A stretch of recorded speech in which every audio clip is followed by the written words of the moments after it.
Hello and welcome to the first proper episode of Inspiring Women Leaders. Yep, not just me with a monologue. I actually have a guest. I'm doing an interview. So I am so super chuffed. I can't even tell you to welcome to the show. It's my first guest, my friend and fellow physician, entrepreneur and coach, Dr. Nneka Unachukwu. There are not enough words to describe or explain how incredible a person Dr. Unachukwu is, but I will start with her bio, which has been supplied to me. Dr. Unachukwu is a board-certified pediatrician and the founder and CEO of Ivy League Pediatrics outside of Atlanta, Georgia. She graduated from the University of Nigeria College of Medicine and completed her residency in New Jersey before opening her own practice. After honing her entrepreneurial skills, Dr. Una, as her coachees and mentees, which includes me, all affectionately call her, created the EntreMD Business School, podcast to go with that, and community to help physicians build personal brands around their expertise, to open practices and develop product lines. Featured in Forbes and a member of the Forbes Business Council, she has helped doctors all over the world leverage entrepreneurship to build lives they love. And I am one of those international doctors that she has helped. I think it really is an understatement for me to say that Dr. Una is leading the way with inspiration. So without further ado, let's meet Dr. Una. Welcome to the show. Thank you so much for agreeing to come. Thank you so much for agreeing to come on and speak to the show's audience. I am so truly honored and blessed. Thank you. Well, I'm honored to be here. Thank you for inviting me. And I'm feeling like a real VIP. I'm your first, interview guest. So this is amazing. But thank you for inviting me and thank you for what you do. This is such an important conversation to be had. Well, thank you. I mean, it's all about you guys, the guests, and the expertise that you can bring. But yeah, I'm so grateful to have brought this vessel to showcase your amazing knowledge and skills. So, okay, so I've done the introduction, but in your own words, a bit more informally, can you tell the audience a bit more about yourself, including what your current work roles are and what leadership positions you currently hold and have held in the past, please? Yeah, sure. So, like you said, I'm Nneka Unachukwu. Of course, everybody calls me Dr. Una, including my sister for obvious reasons. Um, I am, on the personal side, I've been married for 16 years. I have four kiddos. I homeschool the older two, who are 14 and 12. And, professionally, I'm a pediatrician. At this point, I am on a sabbatical, so I have not put my hands on patients in the last 5 months. But I do run my practice. I'm very involved with it. But, I show up there as the CEO of the practice. That's the role that I'm in now. And then I spend most of my time doing what I love, what I consider my legacy work, which is what I do with EntreMD. EntreMD is a company that I started almost 4 years ago, and the goal is simple: to help doctors build profitable businesses, whether those are brands, private practices, other kind of services, nonprofits, product lines, and so that we can literally take back control, right? So we can live life, practice medicine on our own terms, especially because we live in a time where, especially in the US, we're talking loss of autonomy, doctors going like, do not go into medicine. That is a recommendation of most physicians. There's no financial security and all of that. And it shouldn't be so. We are only one skill away from being able to turn that around. And that's business skills. That's the missing link for us. And so I do that through the podcast, the EntreMD podcast. I had a new baby recently, the EntreMD Method book. Yes, I And then have the it. I have it. EntreMD. Yeah, I have your picture with it. Thank you so much for getting a copy and spreading the word. And then the EntreMD Business School, which before I used to say was my year-long program, but we have people who are going on their third year in the school, so I'm not sure what to call it. But it is a place for doctors who are all in, and they get the coaching and accountability, and the community they need to thrive as physician entrepreneurs. So I'm the CEO of two companies. I think at this point I would say what I'm trying to do is be the leader of a movement of change in the physician community. That's probably the role I identify the most with. Yeah, yeah. Well, I mean, I think it definitely is a movement. You are a visionary, and you have class, kind of people in your class from all over the world. It's truly international. And I think what strikes me is that you're doing all of these amazing things. You're CEO of 2 companies, and you have other businesses. I think you've told us in the past. And you have 4 kids, and you're homeschooling 2. Now, a few months ago, my kids got COVID. I had to homeschool them for a week.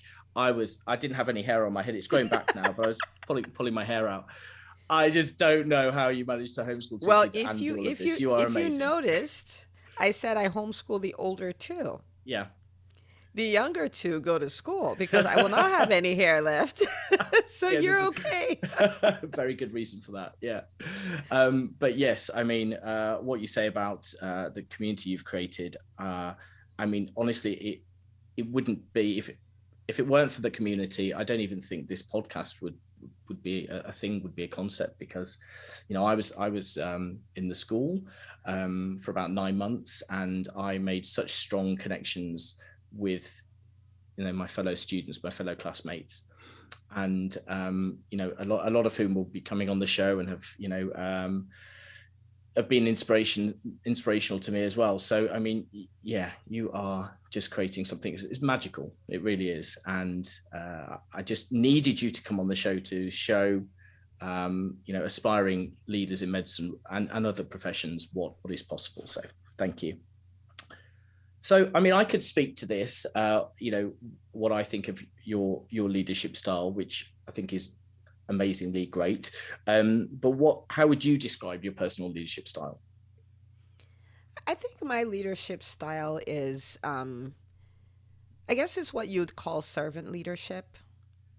It's not really, leadership is not really about accomplishing things. It is helping people accomplish things, creating win-win situations, right? Like we work together, I'm the leader, but it works for you, it works for me. I think about it as taking the responsibility of creating a vision large enough that the vision of the people you lead, the visions of the people you lead can fit in it. Yeah. Right. Yeah. And so if you think about, what I do with EntreMD, I'm really wanting to bring a shift, like a disruption to the healthcare space. And that so physicians can go back to being the leaders in the healthcare space, being the people who love what they do and having financial security. But that is big enough that other people's visions can fit in it. Yep. Right. And so we're working together. It works for you. It works for me. Everybody comes out on top. I'm really committed to seeing whoever is in my orbit, whoever I lead, becoming the best version of themselves. That's my job. Yep. 100%.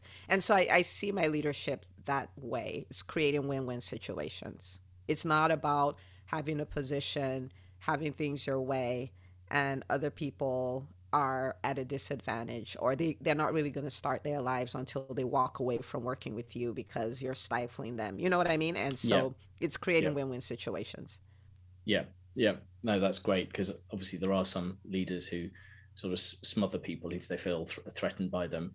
But your vision is ever expanding as your students' visions get bigger. Then so the space that you hold for them has to get bigger. And that's kind of how I see what's going on. And I've learned from you, that the wins, there has to be a win for, in my case, the coach, has to be a win for the client. Win podcasts, there's got to be a win for the audience, a win for the guest, a win for the host, and it's everybody wins. Everybody wins. And when everybody wins, as a leader, you can have the biggest impact. You can have the biggest following, because it's true, it's authentic, it's genuine. It's a game changer for people, and it's the best kind of leadership. It's the best, and everything you touch becomes your legacy work. There's nothing that's just meaningless work. Because you leave people different. It's like what you're doing with your podcast. You're creating wins for the people who are listening, right? You're creating wins for your guests, because I'm going to be able to talk to people who maybe our paths would never have crossed, Yeah. right? And then you read my bio, and I feel really good. Yeah. Right? Yeah. You Yeah. know? And then for yourself, the impact of you creating wins for your guests and your audience is that your brand grows and your influence grows and your reach grows and people know, like, and trust you more. Your business grows and all of that. And so with that style of leadership, nobody's taking advantage of anybody. Yeah. Nobody's leaving with a sour taste in their mouth. Everything Yeah. is good, Yeah. so it's a beautiful place to be. Yeah. Yeah. Absolutely. Yeah, love that. Thank you. Um, so, in terms of your journey to leadership, if I recall correctly, when you qualified as an attending in pediatrics, you did work at another clinic for a while, didn't you, before you set your own I up?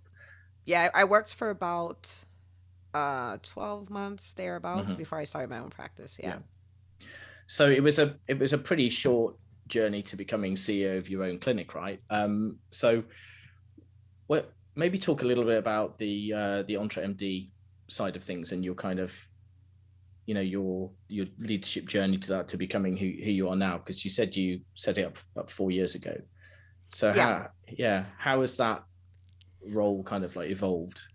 Well, so this is the deal, right? I need to take you to the version of me that started any of these things. All right. So I was the socially awkward, super shy, introverted introvert, lots of insecurities. Um, and so I didn't see my name and leadership in the same sentence, right? Yeah. And so for instance, when I started my practice, um, I would in the beginning I didn't hire anybody Okay. because I was like, how am I going to lead? Like, I'm going to lead a team. How am I going to Mm. do that? And then I'm going to pay the team, which is a whole other, we're going to need a whole other podcast episode for that. Okay. Right. And so I answered my own phones. Like, you won't believe, I answered my own phones. I created an alter ego. Her name was Ella. And so I'm like, thank you for calling Ivy League Pediatrics. This is Ella, right? Ella was me. Okay. And so I answered my own phones. I did my own vitals. I saw the patient. I did the billing at the back end because I hadn't grown into being a leader. I didn't really think people would follow me. It's very Yeah. strange, but that's kind of where I was. And then that's when I discovered I really went hard on personal development. I did a lot of stuff by Brian Tracy. Now we're talking 2010, so it's very different from now. I didn't even know what a coach was. Like, you know what I mean? There were not a lot of there were no physician groups. That was not a feature on Facebook. You understand what I Yeah. like? This Yeah. was, you're on your own, figure it out. Yeah. And so I learned a lot about hiring, building company culture, leading a team, and all of that stuff from some resources that he had. And then I started embracing that. I grew a team. But even at that, because you grow in levels of leadership. So I Mm. had the team, but I had a really hard time holding them accountable. I really had a hard time sharing my vision and Mm. inviting them to take seats on the bus in my vision. You know what I mean? Because Yeah. I was like, who am I to tell them what to do? So we worked and we, saw the patients and all that went away. But I wasn't standing as an authentic leader because I wasn't taking them where I wanted to go. Yeah. You know what I mean? So that was for the private practice. And so for 6 years, we're doing really well. I've seen patients 4 days a week and all of that. And then this whole there is more thing came back, right? As like, there has to be more. Mm. And then so I started this EntreMD journey. I think the word I can use to describe it was I was embarrassed. Because I was like, you're going to call yourself a coach and you're going to lead people? Like, Mm. Tony Robbins is a coach and you're a coach. I'm not understanding what you're talking about, right? Yeah. And again, this was in 2016. There were some physician coaches, but this was not an acceptable thing per se. There Yeah. were not many of them.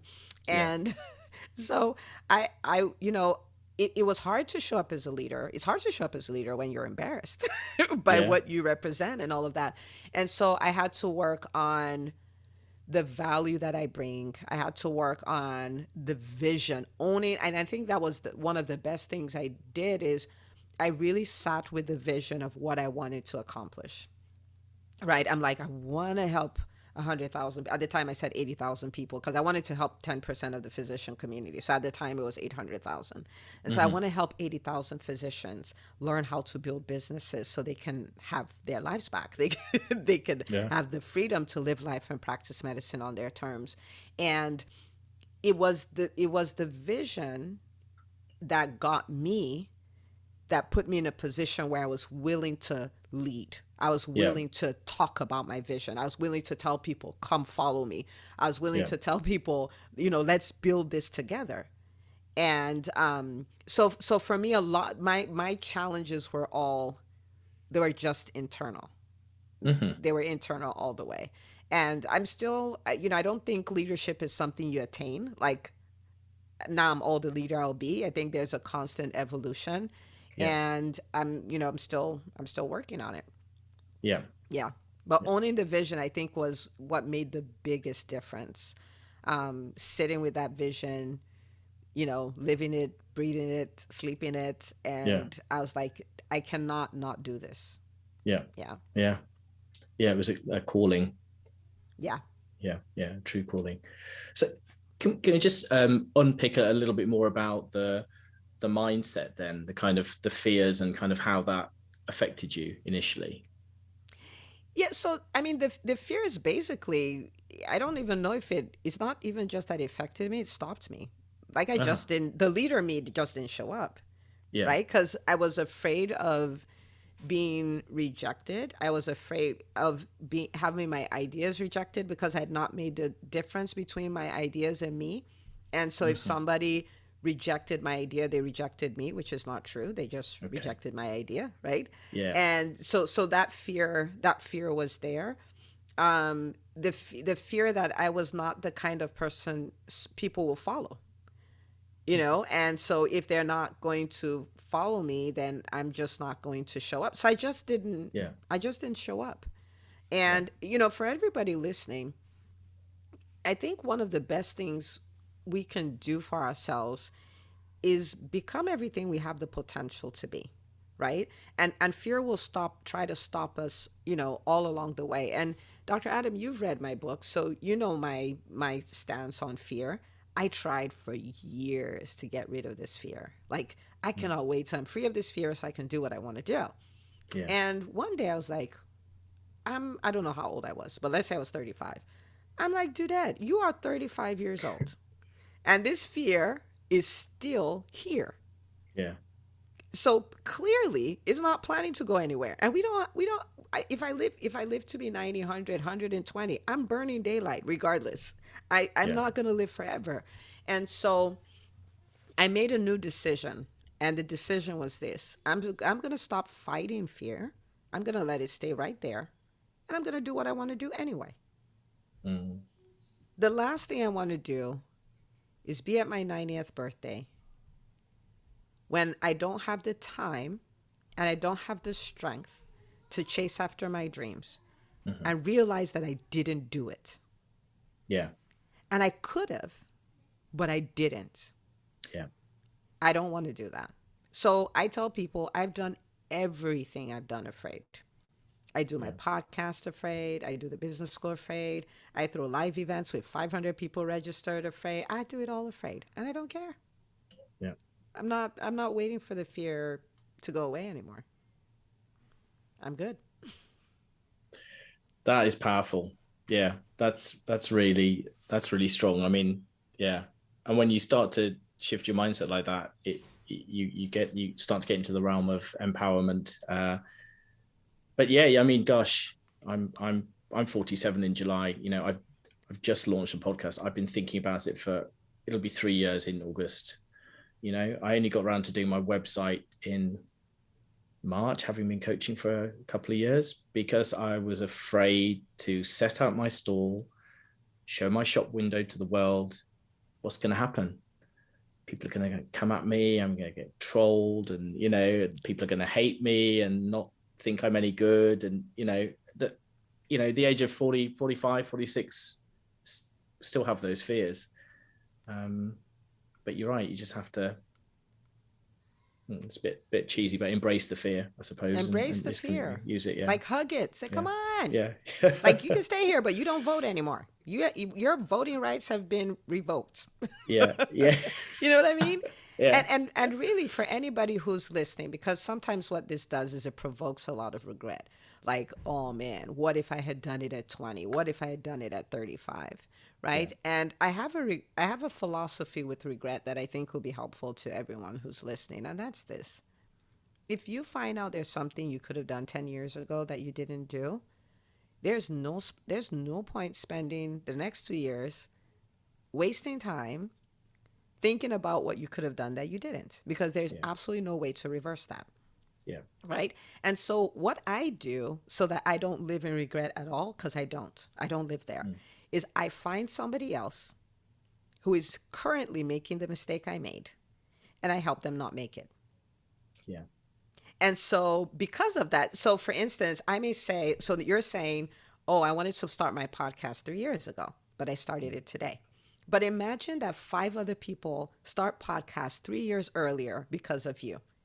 That's even better than you started 3 years earlier. You know what I mean? Because this is your legacy. This is how your life changed the world. So what is there to be sad about? You just converted what you should regret into a lesson and taught it to somebody else. Yeah. Boom. And so I don't touch regret with a 10-foot pole. It's such a negative emotion. Yeah. Yeah. That's great. No, that's a really good way of looking at it. And the other thing is, and this is something that has come from listening to your podcast, and that's how I first heard you on Erin Wiseman's podcast, and then I just consumed all of your episodes. And I remember you talking about your inner critic and how you dealt with your inner critic.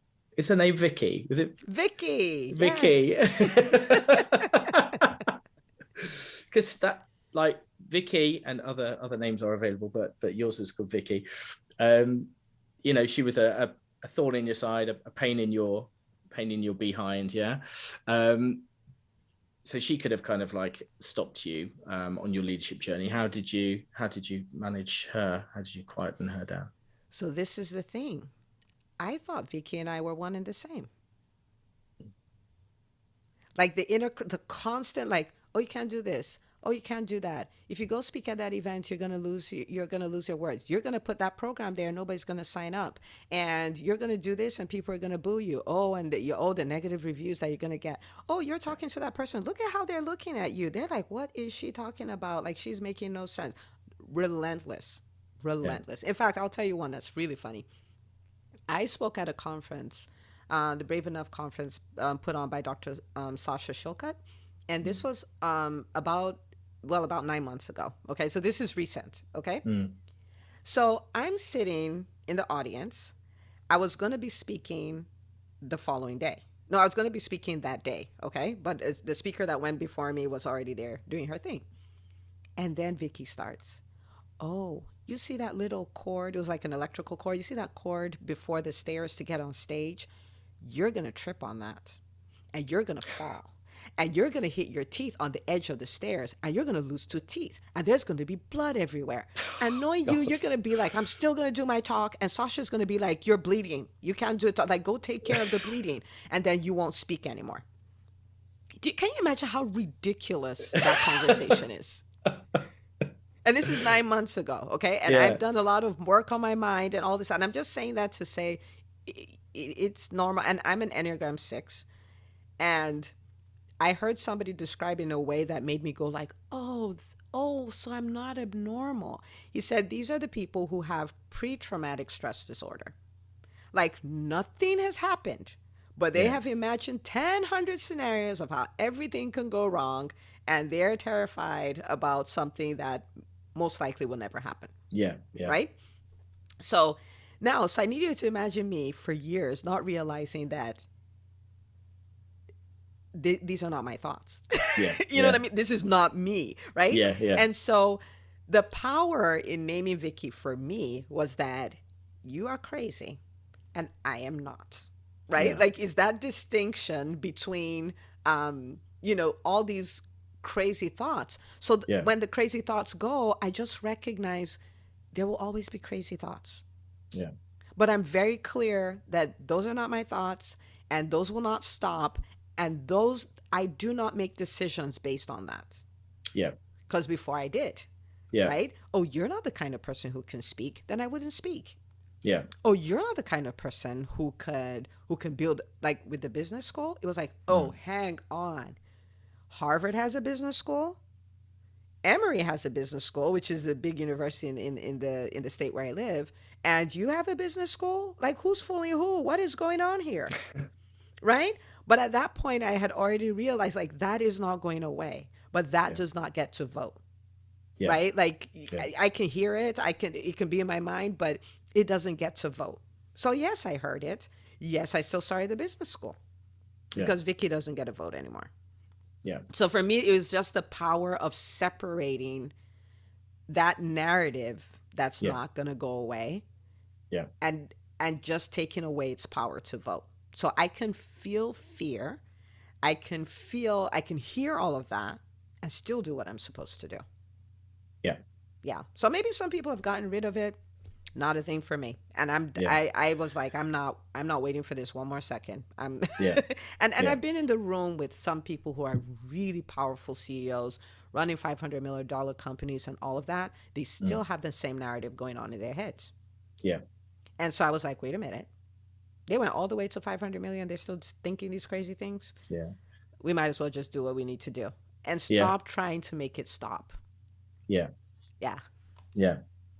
That's great. So, I mean, you've described the kind of embarrassment earlier on in your career, the fears, lots of fears, and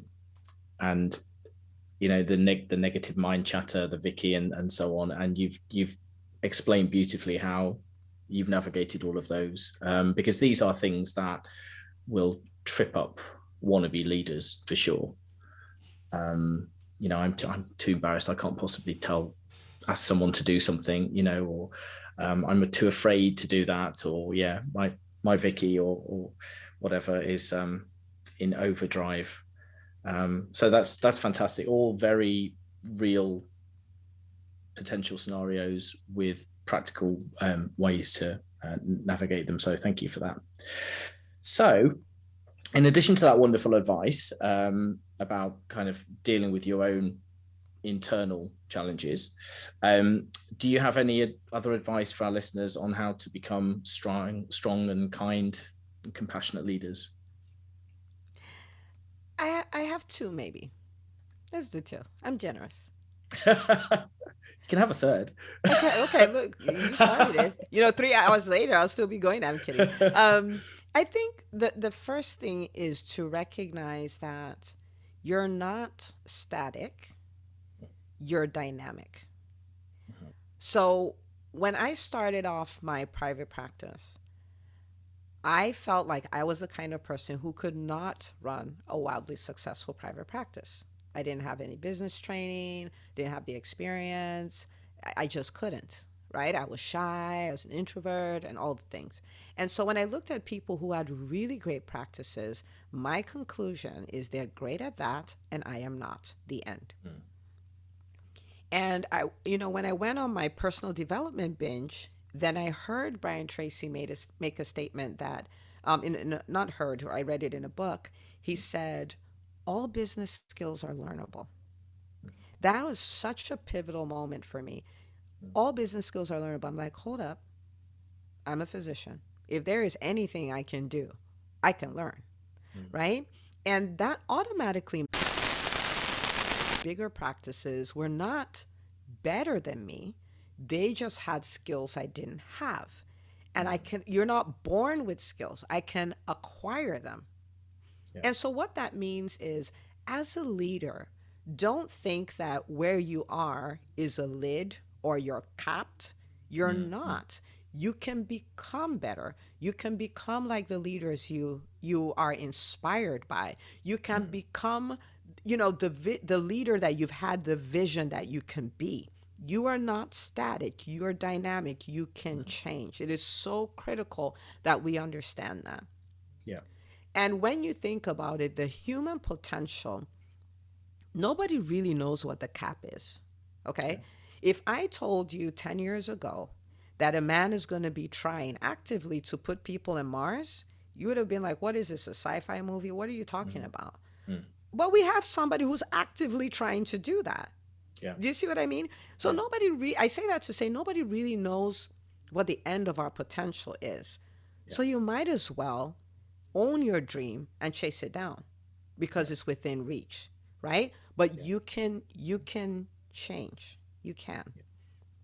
The second thing is a little more overarching, and that is, it's so easy to get distracted in the day-to-day, because the day-to-day is full of challenges and, shiny things and social media and all of the things.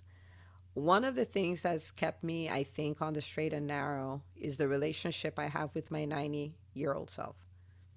And I think everybody should cultivate that. Now, a lot of people do this exercise where they tell you, oh, think about it being your funeral, and someone is reading about you. What would you want them to say?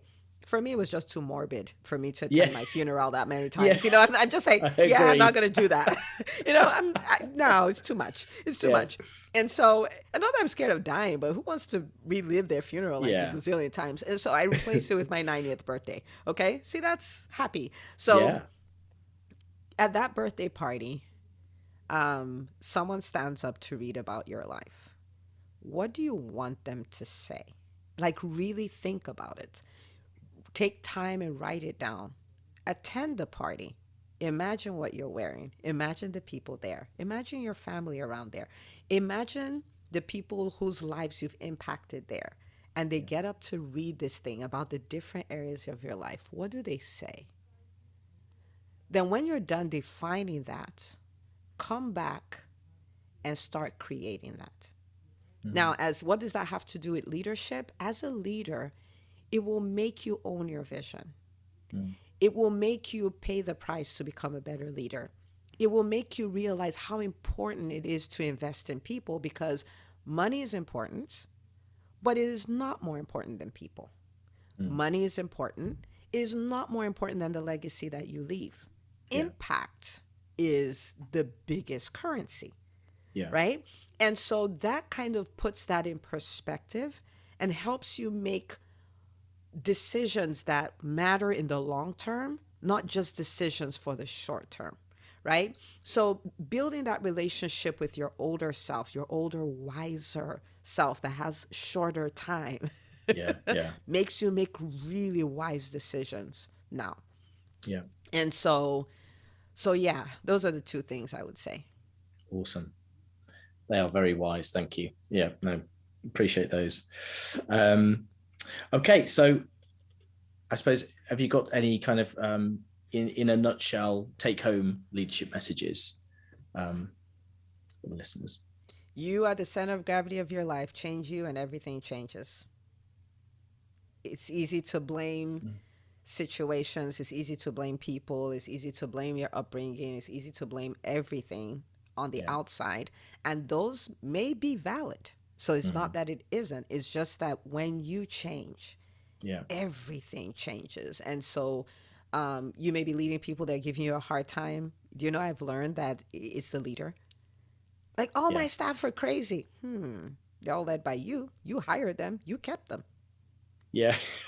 Right? Yeah. And so if you get better at hiring, you get better at business building culture, you get better at de-hiring, everything gets better. So the rate limiting step, the center of gravity, all of that, it's you.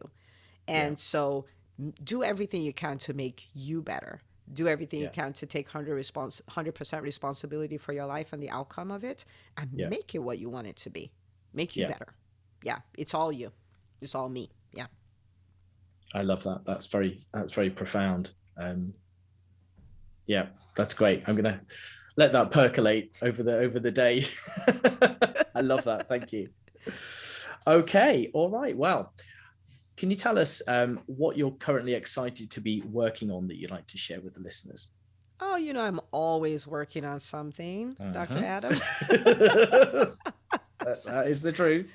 Always working on something. Well, let's see. So in the EntreMD world, for this year, at the time of this recording, 2022, we have one mission. And so the mission is the mass business education of physicians. Why? Because I know that that is the missing skill, right? That's the missing piece in our education. And once we get that right, everything else falls in place. So we are striving to build a time where, doctors are the leaders inside and outside of the exam room. Doctors fall in love with practicing medicine again, and doctors have financial security. So this is our overarching mission.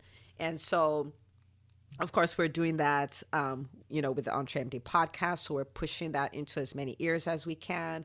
We're doing that with what we call the $16 MBA for physicians, which is the EntreMD method book. So we're Yeah. pushing that in as many hands as we can.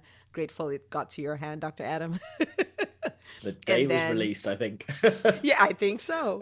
And, so we're pushing that. We have our annual event, EntreMD Live, which is happening June the 16th. So we're trying to put thousands of physicians in there. So it's all mass business education.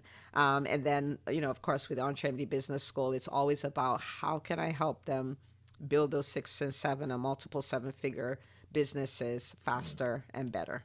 Yeah. So, and it's all with one mission, mass business education, because we're gonna topple the healthcare space, totally disrupted.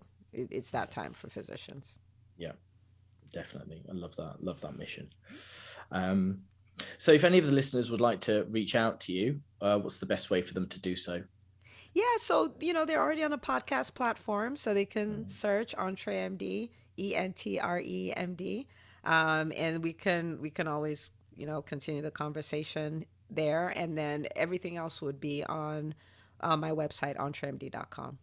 Yeah, brilliant. And I'll put those links in the show notes. Do you have any closing words that you'd like to share with the listeners? Yeah, subscribe to Adam's podcast. Subscribe to the podcast and share it with the female leaders and aspiring leaders in your life. And I don't say this because, well, that's a cool thing she should say, but the truth of the matter is this. Um, every person is one mindset shift, one thought away from a big breakthrough, right? And so what you do is you're really featuring female leaders, and it's not this cute Instagram reel of everything working. This is you pulling people, and they're sharing the challenges, they're sharing the wins and all of that. And so people can experience it. So what it does is it makes them say, "Oh, these wins are possible for me, and these challenges are normal." And Yeah, I mean, that is a game changer, because yeah, it is. I thought I had some big issue, right? Like, oh, I haven't, there's this negative chatter. But after listening to me, you're like, oh wait, they all have this negative chatter. So Yeah, I don't need to be bent out of shape because of it. This is a human experience, yeah, right? Which, think of how transformational that could be for somebody. So really, I mean it. Subscribe to this podcast and share it with the female leaders and aspiring leaders in your life, because this podcast can be the catalyst of change for them. And you are the one that was a catalyst for the catalyst. And that's your legacy. So do it. Yeah. yeah. Uh, thank you for that. And obviously, I didn't ask Dr. Una to say that, but no, But it's I the mean, truth. yeah, it's yeah.